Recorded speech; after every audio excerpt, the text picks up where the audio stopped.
Hey tea heads, this is Don from Mayleaf. In this video, tasting one of the most expensive teas in the world. In this video, I hope that we are going to be sampling the real, the genuine Jin Jun Mei. I'll be scoping this tea, and if it's the real one, I will be explaining why this tea is so special. This video is going to go under the Drinking with Friends and the Sample Tea Tastings playlist. If at any point in time you enjoy this video, then please give the video the thumbs up. The more thumbs in the air, the more tea videos are going to come your way. And if you haven't subscribed to our YouTube channel yet, then go click that button.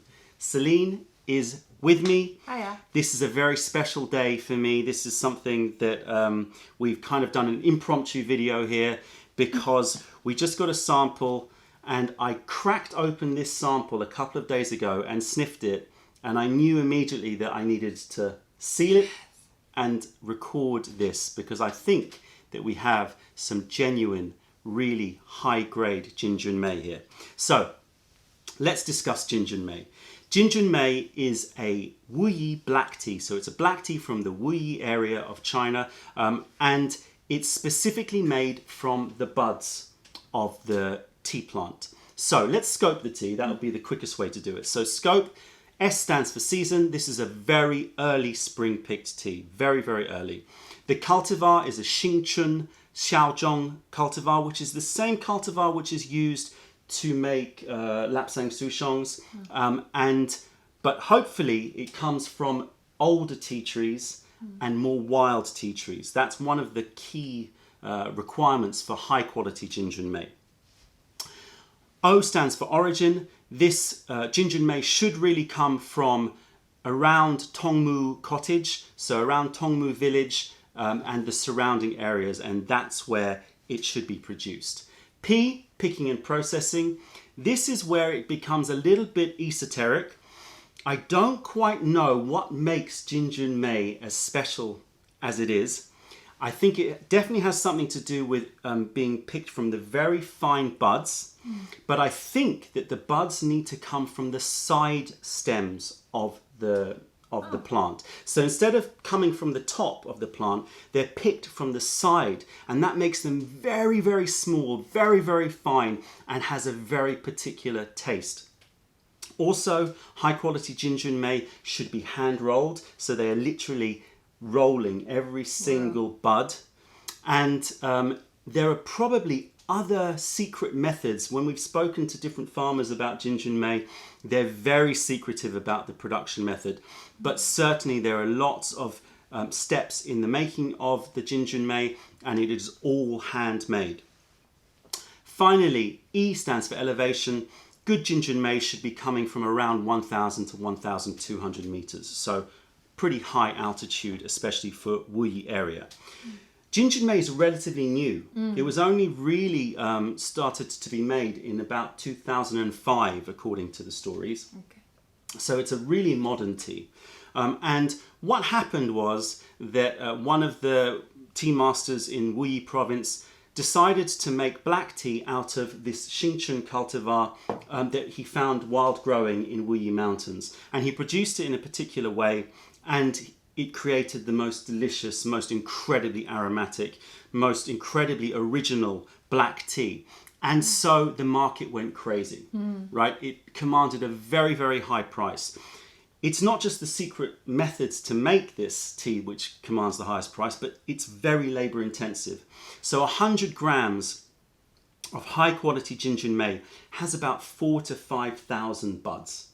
Okay. They're very, very small, and when we open this pack, I hope that they are going to be very, very small, but very, very small buds. So 4,000 to 5,000 in just 100 grams. And it takes a highly skilled picker one day to pick about 2,000. Oh So 100 grams of Jin Jun Mei is the work of about 3 pickers in terms of a full day's work. And that's just the picking. Then you imagine the rolling, the hand rolling of the leaf. So it's very, very labor intensive. So that's one of the reasons why it's so expensive. The other reason is that there's a very limited supply, especially if it's picked from the side stems, because they're very, very small buds. So each tea bush produces a very small amount, and therefore it cannot be produced in very high quantities. So those are the reasons why it's very expensive. Obviously, the price is inflated with rarity. And as with all tea, there's a bit of a bubble that's been created where the price just has continued to go up and up and up.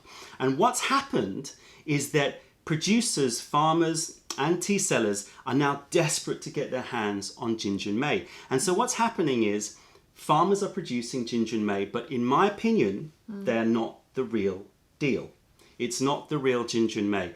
This is something that's imitating Jin Jun Mei, and we're going to bring the camera around and you're going to look at some of the samples that I've been sent recently of some Jin Jun Mei, which I believe is not really, at least I would say it's not high quality Jin Jun Mei. The flavor profile of these Jin Jun Meis are completely different from what I really think of as the real deal. Now, we tasted the real deal, about 5 years ago, I would say. That was amazing. It was about 5 years ago when we were traveling around Wuyi Mountain. We tasted a Jin Jun Mei that just kind of the heavens opened and you realize, oh my God, okay, this is what this is why people go crazy about Jin Jun Mei. Everything else that we've tried before and since has paled in comparison. Not just a lower quality flavor, but a completely different flavor, right? Yeah, it's true. I haven't tasted anything like it since, I think. Yeah, it's really like, it's a completely different thing. So, I've continuously searched for the real deal, and we have not stocked Jin Jun Mei at Mayleaf because I refuse to stock it unless it's the real deal. And when I cracked open this pack a couple of days ago, I think we found it. So, I'm really excited because this is probably the first time that I'm going to have tried the proper Jin Jun Mei, assuming it is, and my nose is not wrong, in probably about 2 years, or I would say something, 2.5, maybe 3 years time. Okay, so why don't we bring the camera around and you can take a look at these leaves and then we can open this one and see if it looks different. Let's start with a Lapsang Souchong. So this is a Zhengshan Xiaozhong, which has been turned into Lapsang Souchong. This is not smoked. This is really high quality Lapsang tea from around the same area, Wuyi Mountain area in Fujian province. And this is an amazing high quality black tea. It does not have the price tag of a Jin Jun Mei, even though the teas that I'm about to show you, in my opinion, are much lower quality in terms of flavor than this. So this is a Lapsang Souchong. Right, now we're going to move on to what people talk about as Jin Jun Mei. Now don't forget that Jin Jun Mei is essentially a Lapsang Souchong made with the side stem buds. This is commonly sold as Jin Jun Mei. It looks extremely beautiful, lots of beautiful golden thin buds. It looks the part, but when you smell it and when you taste it, it tastes nothing like the authentic Jin Jun Mei. It tastes malty, it has a honey notes to it, and it reminds me a little bit of a weaker version of a Yunnan Dianhong, or a Yunnan Golden Bud tea, but it certainly is got nothing in relation to the taste of a true Jin Jun Mei. But this is what is commonly sold in the shops. Right, let's move up a gear. Now we're talking a little bit higher quality Jin Jun Mei, in my opinion. This is darker, which would suggest that it comes from the side stems, but the buds are much bigger. So they're much bigger buds, and there might even be some leaves mixed in with this. This leads me to believe that this was probably picked a little bit too late, or maybe it was the second pickings of the season. I'm not sure. But the leaves and buds are far too big for it to be really a high quality Jin Jun Mei. Next, moving up, these are all samples that we were sent from farmers. So these are all samples of Jin Jun Mei. This is now starting to get a bit closer. The buds are thinner, you can see.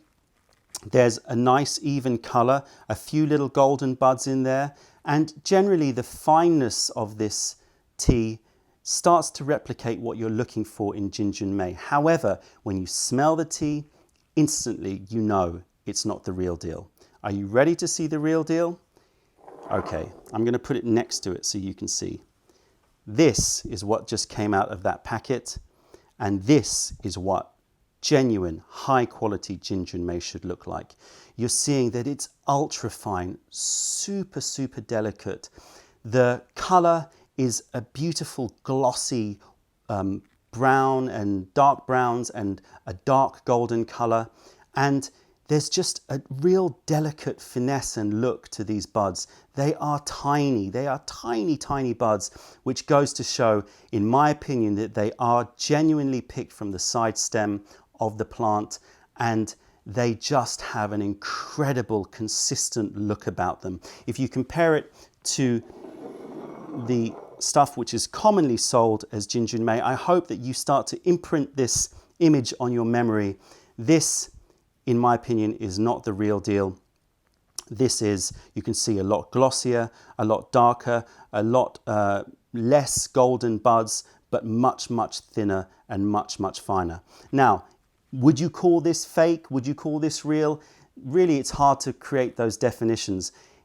Technically, this is a Jin Jun Mei because it's made from buds and it's made in the style of a Lapsang Souchong. But when you smell these two leaves, they are completely different. And now I can wait no longer. I need to taste this tea. Here we go. After 3 years of searching, I think we found the real deal. It's in this guy one. It's a small amount. I would say it's probably about 3 grams in here or something. So it's pretty small. So we're not going to fill up. Don't fill up the guy one here. But just smell. Yeah, it's got fruitiness. It's got and compare it to what I consider not the real deal. God, it's so different. It's a completely different tea. This one smells like hay. This one. Yeah, that one has the hay, dried grass, malty, like a Yunnan Tianhong. Yeah, exactly. Like a golden bud. This is chocolate, fruit, flowers, everything you could possibly want out of a tea. And in fact, and this is the ironic thing, is that when you smell all these other supposed Jin Jun Meis, they smell nothing like it. But when you smell a really high quality Xiaozhong, a really high quality Lapsang Souchong, it smells similar in flavor in aromatic profile to the Jin Jun Mei, but the Jin Jun Mei is a lot more complex. It's got a lot more going on. But there's still there's a similarity to it. So oh my God. I'm excited. Let's try it. Let's move these out of the way. Okay. I've been waiting too So long no for rinsing, this. right? I don't think we should rinse it. I want to get everything out of this, so I'm breaking all the rules here. I want no rinse. Oh my God. And let's see if it tastes as good as it smells. Okay. They're so fine. The buds are so fine. They're the smallest, most beautiful, delicate buds I've ever seen. Quite amazing how small they are. So how long are you going to brew for? 10 seconds? I think about 10 seconds. Is that 10 seconds? It's probably a bit more, but then we allow for that. So yeah, let's do it now. I think that's good. Okay. So now the smelling. They're so small. Oh my gosh. It is the real one. It's really quite rosy. Yes, yeah. Really sweet floral rose. Chocolatey. Mixed with really dark, good quality chocolate. Yeah, not like sweet chocolate. It's like dark chocolate. Yeah, dark chocolate, like those really dark chocolate fondant cakes. Oh yeah. But the really high quality ones, not some frozen one that you stick in the oven. A really well made dark chocolate fondant cake where when you cut it open, it's not just oozing out like liquid. It's kind of in between liquid and a little bit cakey. That chocolate brownie, dark chocolate aroma, and it's got intense rose and fruit. Definitely fruits and roses. Should we show? Yeah, let's show. So small, the buds. It's quite stunning. See if I can get even closer. Because they're so small, you can hardly see them as individual buds. Oh wow, the smell is incredible. Okay, let's have a taste. Yes. Okay. So we're going to be tasting in cut glass and with a long nose so that we can really get to taste this tea. There you go. Jin Jun Mei. Oh, cheers. Cheers.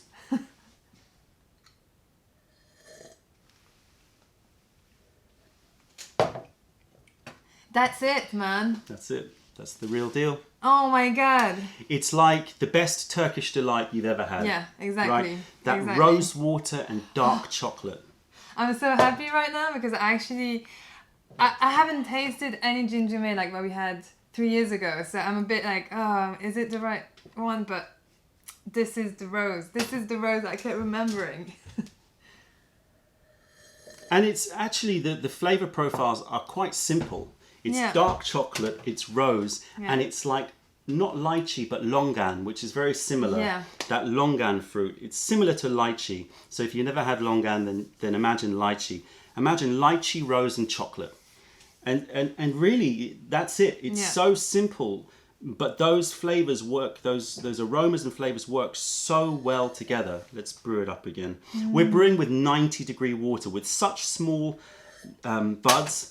I am a bit concerned about overbrewing it. I have in the past overbrewed some expensive Jin Jun Mei. Put a little bit more water in there so we can. Okay. It is susceptible to going bitter quite quickly, so you have to be quite delicate with this. Yeah. But it really is an amazing tea. It lingers. And if you breathe out through your nose, Yeah. you get that dark, bitter chocolate, And longan. longan and rose. And Or lychee. Actually, yeah, it's between lychee and longan. yeah, well, they're Like- quite close Yeah. in terms of profile. Okay.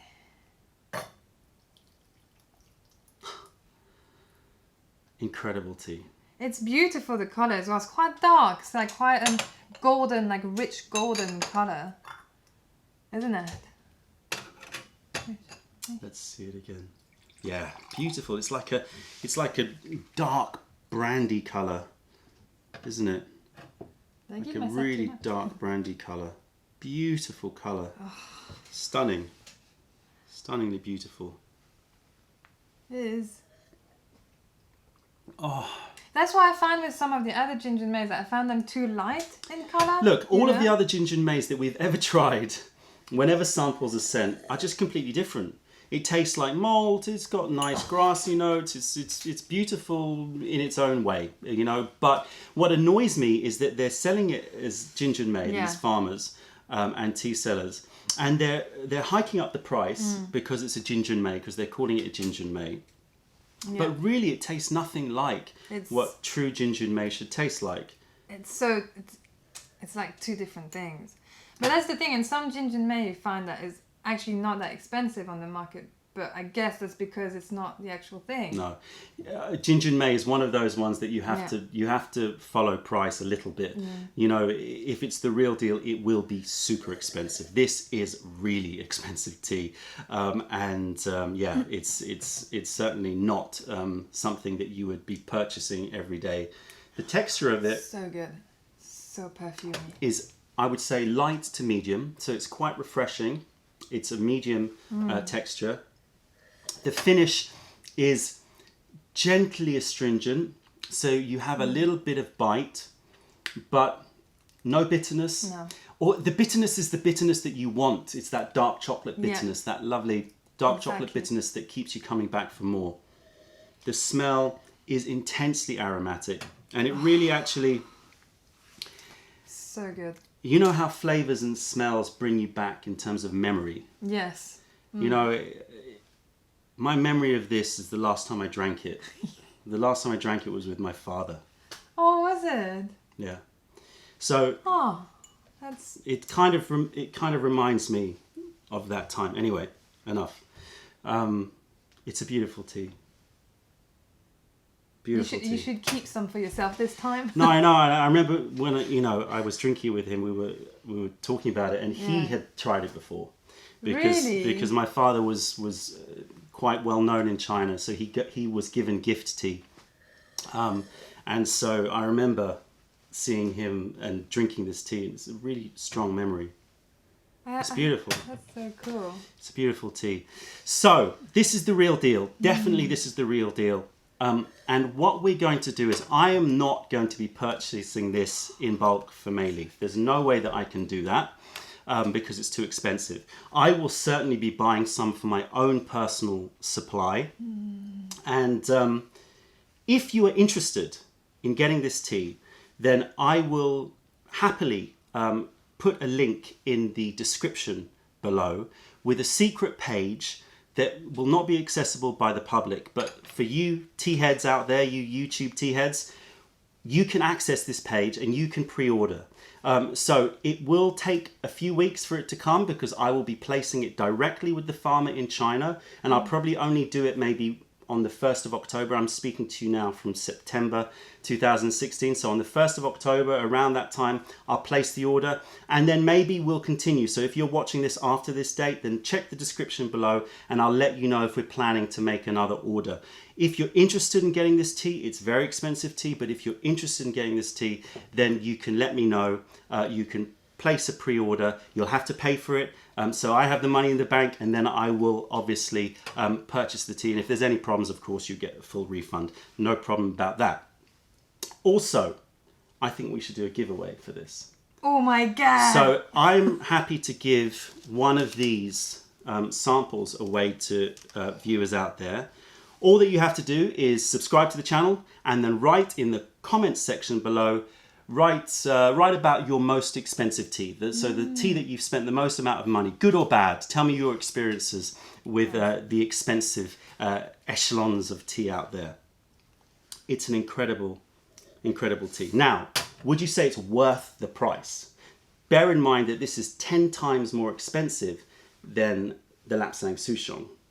Would you say it's worth the price? It's so... I would buy it. I mean, as like a real treat to myself, Yeah. I would get it.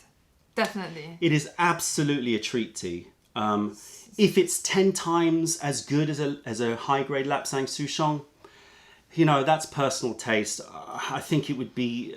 I think if you're being absolutely factual about it, you would say it's probably not 10 times as good. But you know what? If you want a really, really, really special tea in your cupboard, something that you're going to pull out on a very, very special occasion, I think it's worth spending that money and getting yourself 10 grams, 20 grams of the stuff so that you have it, you know, when you really, really want to celebrate. Because this tea is unlike any other tea on the market. It is absolutely incredible. It's so fragrant. We're going to keep drinking, right? Yes, please. I keep looking at it like, oh, the smell in when's the empty next cup. one? The smell in the empty cup is changing. And I was thinking that as you were talking, sorry. What is it? It's got a slightly more toasted note to it. Yeah, it's true. But I can't work it out. It's like you take really good dark chocolate spread and you spread it on really dark toast. You know, like toasted bread. Like a sourdough. I don't know about the type of bread, but a toasted bread and dark chocolate spread. It's just insane. Like it's when a you beautiful, the beautiful fragrance just stay there, and it is quite like a Turkish delight like fragrance. Yeah. It's like so perfumey. Incredible. I would wear that on myself. Gonna bathe in the stuff. I'll bathe in it. Oh, that's a bit too expensive. I'm drinking. Yeah, exactly. All right, tea heads, that's it. If you made it to the end of this video, then please give the video the thumbs up. Check out our YouTube playlist and let us know if there are any videos that you would like us to make. If you're ever in London, then come visit us in Camden to say hi and taste our wares. If you have any questions or comments, then please fire them over.